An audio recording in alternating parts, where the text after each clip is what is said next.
ಉರಿ ಬಿಸಿಲಿನ ಮಧ್ಯಾಹ್ನ ತುಂತುರು ಮಳೆಯಾಗುತ್ತದೆ. ಕರಿಬೆಟ್ಟದ ತಪ್ಪಲಲ್ಲಿ ಬಿಳಿ ಹೂಗಳು ಅರಳುತ್ತವೆ.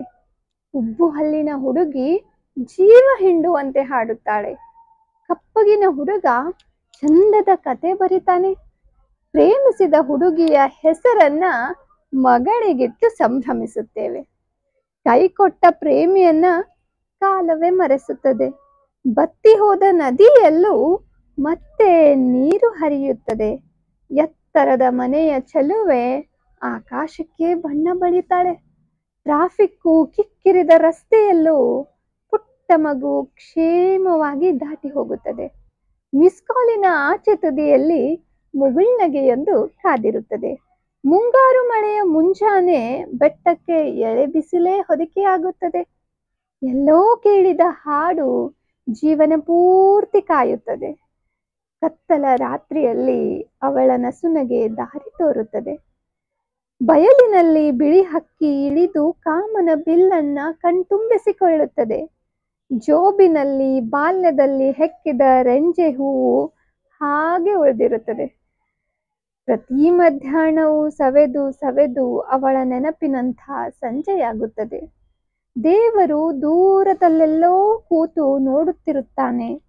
ನಮ್ಮ ಎದುರಿಗಿರುವ ತಿಳಿಯಾದ ಸರೋವರವನ್ನ ಅವನು ತಪ್ಪಿಯೂ ಕಲಕುವುದಿಲ್ಲ.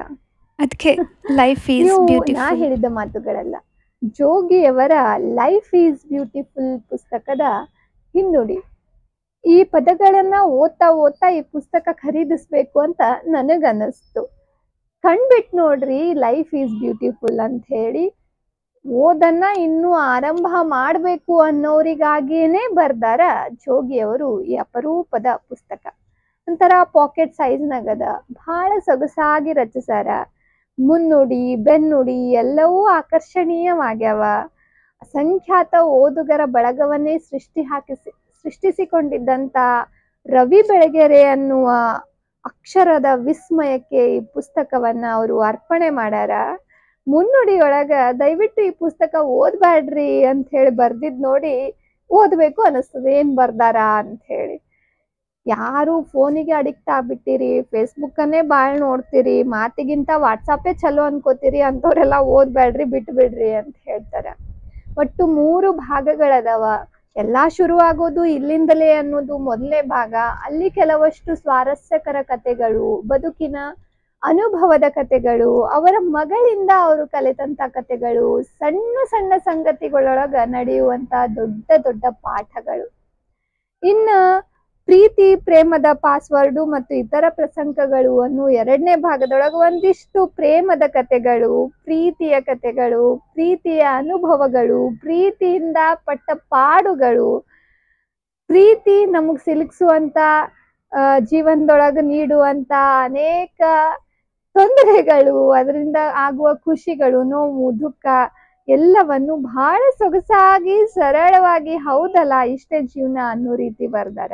ಇನ್ನು 3ನೇ ಭಾಗದೊಳಗ ಇಷ್ಟೆಲ್ಲಾ ಓದಿದ ನಂತರ ಅಂತ ಹೇಳಿ ಒಂದು 3 ಅಂಕಣಗಳು, ಸುಂಕ ಮತ್ತು ಸುಖ ದುಃಖ.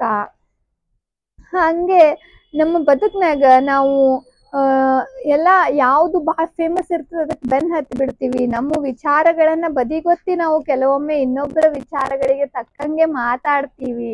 ಪ್ರಚಾರಕ್ಕೆ ನಮ್ಮನ್ನ ನಾವು ಸಿಕ್ಕಿಸಿ ಹಾಕಿಕೊಳ್ತೀವಿ. ಸ್ವಂತದ್ದು ಸ್ವಭಾವ, ಬಂದದ್ದು ಪ್ರಭಾವ, ಬಿಟ್ಟದ್ದು ವಿಭಾವ ಅಂತ ಇನ್ನೊಬ್ರು ಪ್ರಭಾವಕ್ಕೆ ಭಾಳ ಜಲ್ದಿ ಒಳಗಾಗ್ತೀವಿ ಅನ್ನೋದು ಭಾಳ ಸೊಗಸಾಗಿ ತಂತಾನೆ ಓದಿಸ್ಕೊಂಡು ಹೋಗುವಂತ ಪುಸ್ತಕ. ರಾತ್ರಿ ನಿದ್ದೆ ಬರುವುದಿಲ್ಲ ಅಂತ ಹೇಳಿ ಎಷ್ಟು ಸಾವಿರಾರು ಜನ ಹೋಗರಿತಾರಲ್ಲ, ಅವರು ಬೆಡ್ ಸೈಡ್ ಟೇಬಲ್ ಬಾಜುಕ್ ಇದೊಂದು ಬುಕ್ ಇಟ್ಕೊಂಡು ಫೋನ್ನ ಪಕ್ಕಕ್ಕಿಟ್ಟು ಬುಕ್ನ ಕೈಗೆ ತಗೊಂಡು ಒಂದೊಂದೇ ಅಂಕಣ ಓದ್ತಾ ಓದ್ತಾ ಮಲ್ಕೊಂಡ್ರ ದಿನಾಲು ರಾತ್ರಿ 12-1 ತನ ಎಚ್ಚರಿರೋರು 10 ಗಂಟೆಗೆ ನಿದ್ದಿಗೆ ಹೋಗ್ತಾರ ಅನ್ನೋದು ನನ್ನ ಅನುಭವದ ಮಾತು. ಲೈಫ್ ಈಸ್ ಬ್ಯೂಟಿಫುಲ್ ಪುಸ್ತಕದ ಪ್ರತಿಯೊಂದು ಒಂದು ಸ್ವಾರಸ್ಯಕರವಾಗಿ, ಸಂಗೀತಮಯವಾಗಿ, ಸಾಹಿತ್ಯಿಕವಾಗಿ, ಪ್ರಾಸವಾಗಿ ಬಹಳ ಸೊಗಸಾಗಿ ಜೋಗಿಯವರು ಈ ಪುಸ್ತಕನ ಬರ್ದಾರ. ಮೊದಲ ಓದುಗರಿಗೆ ಹೇಳಿ ಮಾಡಿಸಿದ ಪುಸ್ತಕ. ಕೊನೆಗೆ ಇಲ್ಲಿ ಇನ್ನೊಂದಿಷ್ಟು ಸಾಲುಗಳದಾವ, ಓದಿ ಪುಸ್ತಕದ ಈ ಹೊತ್ತಿಗೆ ಮಾತುಗಳನ್ನ ಮುಗಿಸೋಣಂತ. ಸಿಟ್ಟಾಗ್ತೀವಿ, ರೇಗ್ತೀವಿ, ಸುಮ್ಮನಾಗ್ತೀವಿ, ಅಳ್ತೀವಿ, ಕಂಗಾಲಾಗ್ತೀವಿ, ಕರಗಿ ಹೋಗ್ತೀವಿ, ಆವಿ ಆಗ್ತೀವಿ. ಆದ್ರೂ ಏನೂ ಬದಲಾಗಲ್ಲ. ಎಲ್ಲವೂ ಕ್ಷಣಿಕ. ಭಯಂಕರವಾಗಿ ಮಳೆ ಸುರಿದ ನಂತರವೂ ಮೋಡ ಕವಿದುಕೊಂಡ ಆಕಾಶದ ಹಾಗೆ ಮನಸ್ಸು ಹಗುರಾಗದೆ ಹೋದರೆ ಪ್ರೀತಿಸಿದ್ದು, ದ್ವೇಷಿಸಿದ್ದು, ಕಾದಾಡಿದ್ದು, ಕರಗಿದ್ದು, ಕನವರಿಸಿದ್ದು ಎಲ್ಲವೂ ಸುಳ್ಳು. ನಕ್ರೆ ನಗ್ಬೇಕು, ಪ್ರಕೃತಿಯ ಹಾಗೆ. ಅತ್ತರೆ ಅಳಬೇಕು, ಆಕಾಶದ ಹಾಗೆ. ಉಕ್ಕಿದರೆ ಸಿಟ್ಟಾದ ಕಡಲಿನ ಹಾಗೆ. ಆಗದೆ ಹೋದರೆ ಸುಮ್ಮನಿರಬೇಕು, ಸತ್ತ ಹಾಗೆ. ಹೌದಲ್ಲ?